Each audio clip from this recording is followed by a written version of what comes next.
All right, so West Asia is certainly at a tipping point after Iran launched a barrage of missiles over Israel late last night, which it said was in retaliation for the assassination of Hezbollah chief Hassan Nasrallah and Hamas's chief Ismail Haniyeh. While Iran has claimed the missiles targeted 3 Israeli air bases, the IDF has said that the missiles caused little to no damage. No aircraft or major infrastructure was damaged, and that most of the missiles were successfully intercepted by its air defense systems. As a response, Israel has renewed its bombardment of Beirut's southern suburbs with more than a dozen airstrikes as destruction grips Beirut and southern Lebanon. Now, Iran's Supreme Leader Ayatollah Ali Khamenei has made his first appearance since the missile attack. He has squarely blamed the US and its allies for escalating tensions in West Asia, calling them the source of the war. The root of the problem which causes these conflicts, wars, tensions, is the presence of the same people who claim that they want peace and tranquility in the region. I am referring to America and some European countries. And the dramatic escalation has fanned fears of a wider conflict. In responding to the missile attack, the US President Joe Biden has said that Iran will face consequences for the offensive. The Israeli Prime Minister Benjamin Netanyahu added Iran will have to pay the price as he vowed retaliation. Iran made a big mistake tonight, and it will pay for it. The regime in Iran does not understand our determination to defend ourselves and our determination to retaliate.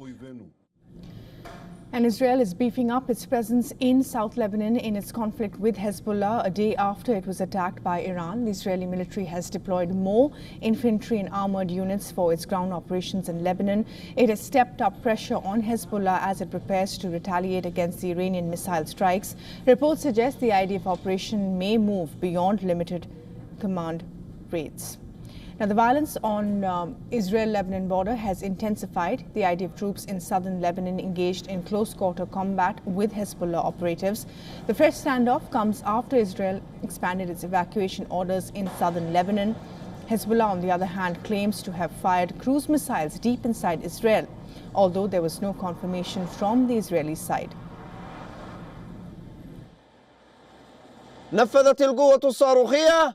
The missile force of the Yemeni armed forces carried out a military operation targeting military sites deep inside the Zionist entity in occupied Palestine with 3 Quds 5 cruise missiles. The missiles were able to successfully reach their targets amid the enemy's secrecy about the results of the operation. The fresh escalation has heightened the humanitarian crisis. The Lebanese government claims nearly 1,900 people have been killed and more than 9,000 have been wounded in Lebanon in the past 2 weeks. More than 1 million people have been forced to flee their homes under the threat of persistent Israeli strikes on Lebanon and its capital, Beirut. People living in the affected areas are forced to live on the streets. Many are seeking refuge by setting up temporary shelter. So racism here, it's like, I cry a lot because, you know, like we've been treated badly a lot throughout the years, but like in this situation, we couldn't expect like we'll be treated this way, being on the streets, under the rain, and also like face all kind of problems. And they couldn't even imagine we are human beings also at this moment. And for the very latest on-the-ground offensive in Lebanon, our correspondent Jody Cohen sent us this report from Israel.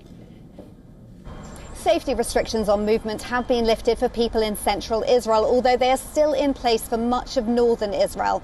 That's after Iran fired 181 ballistic missiles aiming to kill thousands of Israeli civilians, according to the Israel Defense Forces. IDF spokesperson Daniel Hagari said that only a small number of the missiles hit and most were intercepted by Israel. A defensive coalition led by the United States, which appears to have involved Jordan, France, the United Kingdom and potentially others, also intercepted some of the missiles. According to reports, several people were injured and 1 Palestinian man was killed in the attack. Now, Prime Minister Netanyahu has said that Iran will pay, and IDF Chief Herzi Halevi stated that Israel would decide when and how to respond, with the United States suggesting that they are consulting with Israel on its response. Meanwhile, Defence Secretary Lloyd Austin called on Iran to stop further attacks against Israel, as well as from its proxy terror groups across the region. This is Jodie Cohen for WION. For all the latest news, download the WION app and subscribe to our YouTube channel.